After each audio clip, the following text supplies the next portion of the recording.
जय बहुत बहुत स्वागत फिर से आप लोगों का अपने YouTube चैनल पे। आज का टॉपिक वही है धातु अधातु का, जो हम लोग रेलवे के लिए अनवरत सीरीज चला रहे हैं ना, उसमें आज धातु अधातु का वन लाइनर कुछ ले लेते हैं। क्योंकि ये टॉपिक जो है सर बहुत बड़ा टॉपिक है, लेकिन हमको कम समय में इसको एग्जाम पॉइंट ऑफ व्यू से करना है। थ्योरी तो कर नहीं रहे, तो क्वेश्चन के साथ थ्योरी इस तरह से कर लेते हैं कि एग्जाम में आपका क्वेश्चन बन जाए। चलिए शुरू करते हैं बिना समय गवाए हुए।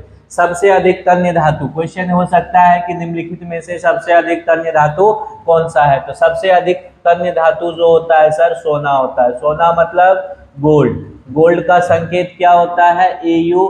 और हम याद रखिएगा धातु ऑक्साइड की प्रवृत्ति, जो भी धात्विक जनरली सामान्यतः जो धात्विक ऑक्साइड होती है उसकी प्रवृत्ति जो होती है हमेशा भास्मिक होती है। याद रखिएगा सामान्यतः जो भी धात्विक ऑक्साइड होगा उसका प्रवृत्ति क्या होता है? भास्मिक, मतलब बेसिक इन नेचर होता है। कुछ ऐसे धात्विक ऑक्साइड होते हैं जैसे zinc oxide, aluminium oxide, PbO और आपका टीन, कॉपर, इस सब का जनरली ऑक्साइड जो होता है एम्फोट्रिक गुण रखता है, मतलब उभयधर्मी। उभयधर्मी मतलब वह क्षारीय गुण भी रखेगा और अम्लीय गुण भी रखेगा। लेकिन धातु का ऑक्साइड जनरली भास्मिक। यही अगर पूछा होता कि अधात्विक ऑक्साइड कैसा होता है, तो अधात्विक ऑक्साइड में याद रखिएगा अधात्विक ऑक्साइड अम्लीय होता है। कैसा होता है सर?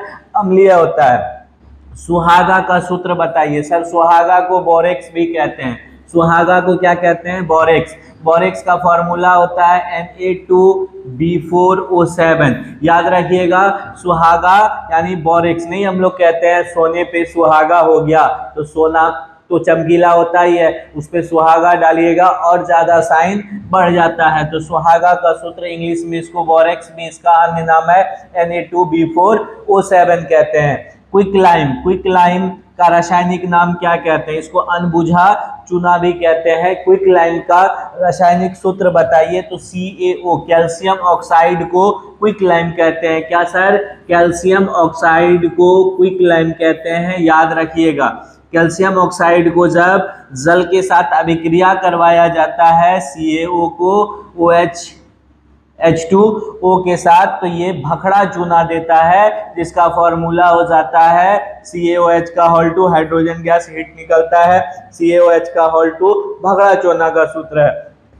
टंगस्टन का गलनांक कितना होता है? टंगस्टन एक ऐसा धातु है जो उच्च गलनांक रखता है। इसका संकेत W होता है वोल्फ्रम के कारण, और इसका गलनांक वैसे एग्जैक्ट गलनांक पूछे तो 3422 डिग्री सेल्सियस होता है। ऑप्शन में आपको 3400 डिग्री सेल्सियस दिखेगा, याद रखिएगा। अगला, हीरे का चमक का कारण। हीरे में चमक किस कारण से होता है? क्योंकि हीरा बहुत अधिक चमकीला होता है, तो किस कारण से होता है? तो TIR, टोटल इंटरनल रिफ्लेक्शन, यानी क्या?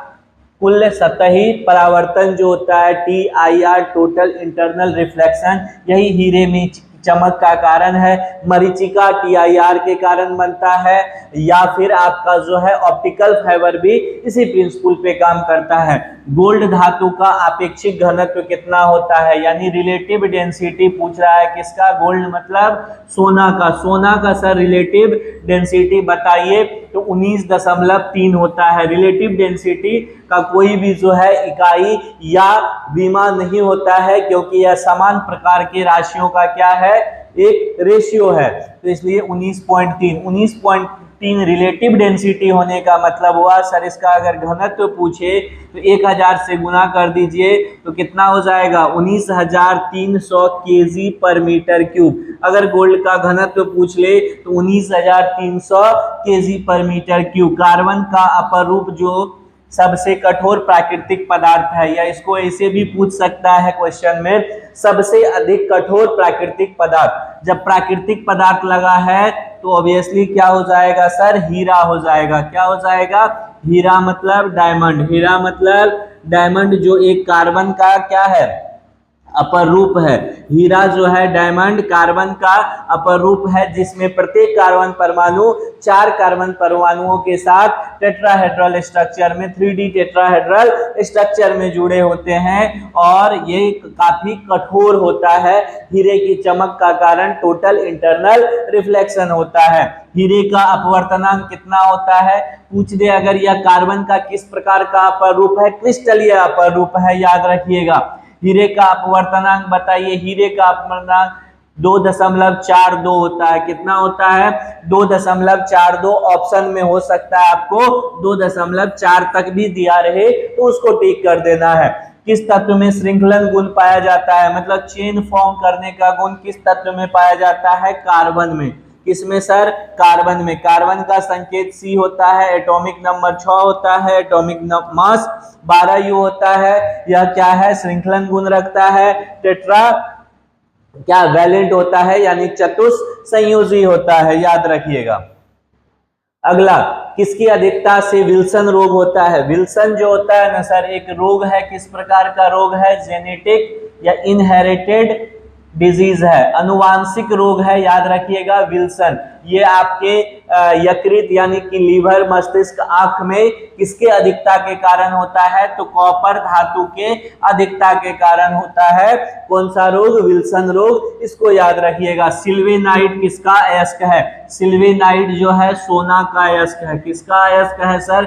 सोना मतलब Au का, याद रखिएगा। सोना मतलब Au का। चमकीली अधातु पूछेगा, इनमें से कौन एक ऐसी अधातु है जो चमकीली है? तो आयोडीन। चमकीली आयोडीन क्या है? चमकीली अधातु। एटॉमिक नंबर 53 होता है, मास 127 U होता है, याद रखिएगा।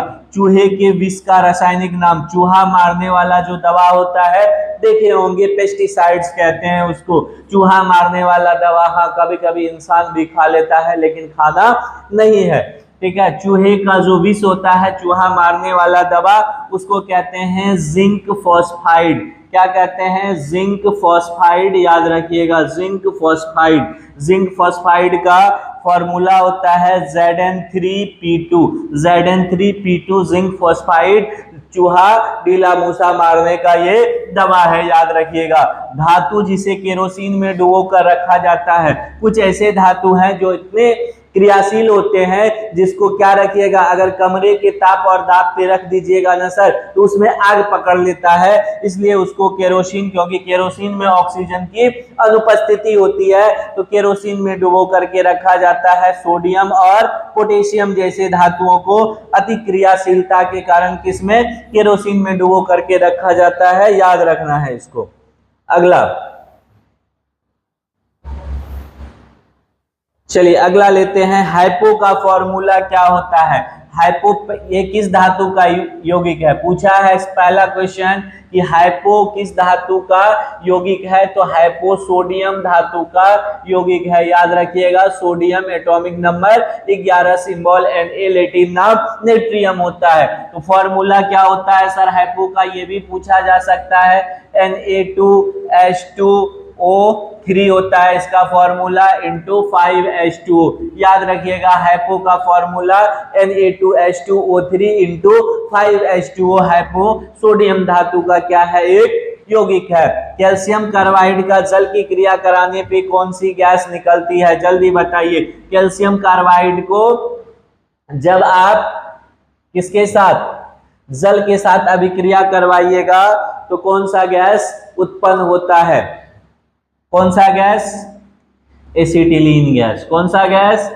एसिटिलीन गैस, नाम याद रखिएगा। एसिटिलीन गैस उत्पन्न होता है। फलों को कृत्रिम रूप में पकाने के लिए हम लोग इसी का यूज करते हैं। कैल्शियम कार्बाइड का फॉर्मूला CaC2 होता है, ये भी दिमाग में छप जाना चाहिए। हड्डियों में किस धातु की प्रचुरता होती है? जब भी आपसे पूछे हड्डियों में, दूध में, बाल में, इस सब में किस धातु की प्रचुरता होती है या दांत में? तो जनरली याद रखिएगा कैल्शियम धातु। किसकी प्रचुरता होती है? कैल्शियम धातु। संकेत Ca होता है, एटॉमिक नंबर 20 होता है, मास 40 U होता है। मास कितना होता है? 40 U होता है। धातु कार्बोनेट से तनु अम्ल की अभिक्रिया कराने से कौन सी गैस उत्पन्न होती है? धातु कार्बोनेट का जब आप तनु अम्ल से अभिक्रिया करवाइएगा, धातु कार्बोनेट का, धातु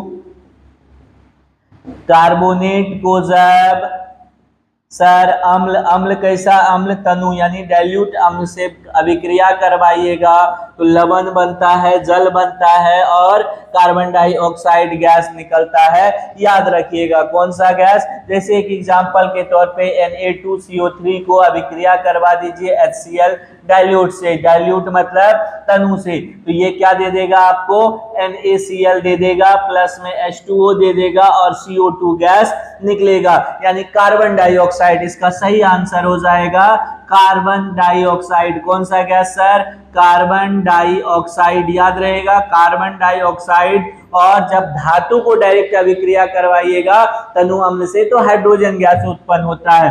कार्बन डाइऑक्साइड गैस को पहचानने का तरीका कोई बहुत टफ नहीं है, चूने के पानी से प्रवाहित कर दीजिए। जैसे ही चूना के पानी से उसको बहाइएगा उस गैस को, तो चूना का पानी धीरे धीरे उजला से दूधिया होने लगेगा। दूध का रंग उजला नहीं हल्का येलोइश होता है, याद रखिएगा।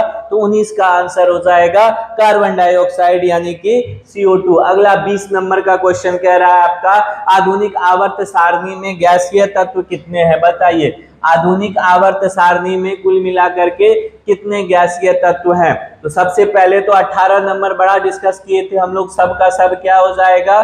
सबका सब क्या हो जाएगा? गैसीय तत्व। ऑक्सीजन, हाइड्रोजन, क्लोरीन ये सब कुछ गैसीय तत्व हैं। तो कुल मिलाकर के जो है आवर्त सारणी में, आधुनिक आवर्त सारणी में डायरेक्ट डायटोमिक के फॉर्म में नहीं, सीधा कुल कितने गैसों को डायरेक्ट कहा गया है गैसीय तत्व? तो कुल मिलाकर के 11 तत्वों को याद रखिएगा। टंगस्टन का नाम वोल्फ्राम होता है, बताए सूत्र W होता है और इसका नाम होता है वोल्फ्राम, इसलिए इसका संकेत हम लोग W लेते हैं। उभयधर्मी ऑक्साइड का उदाहरण पूछ रहा है, अभी बताए थे aluminium oxide, zinc oxide, lead oxide, ये सब क्या है?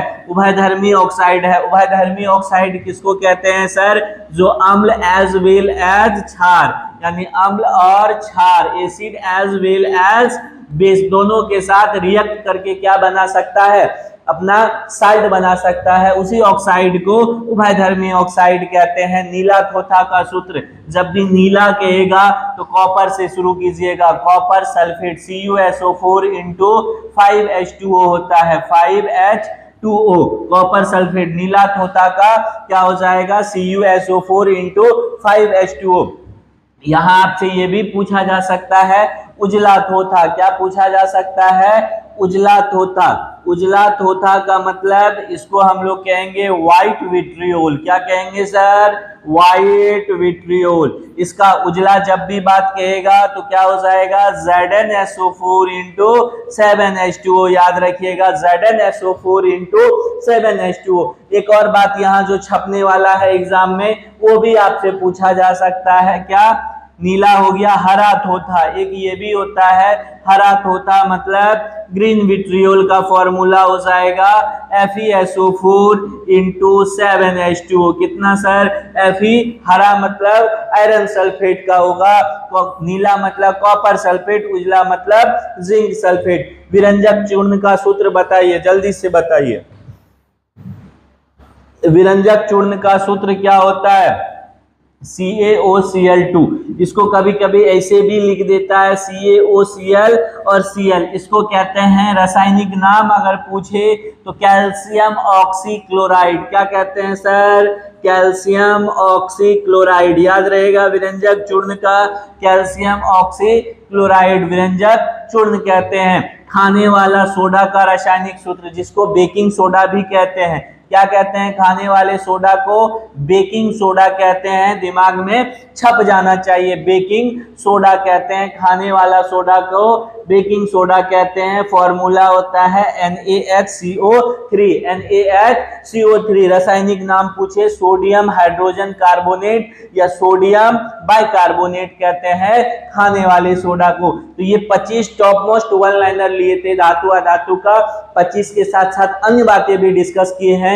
आप बने रहिए हम लोगों के साथ। नेक्स्ट टॉपिक हम हो सकता है कार्बन और उसके यौगिक से लेकर के आएंगे, बहुत इंपॉर्टेंट है। और यकीन मानिए जो लोग साइंस स्ट्रीम से नहीं है ना सर, साइंस बैकग्राउंड से नहीं है, बड़ा दिक्कत होता है उनको।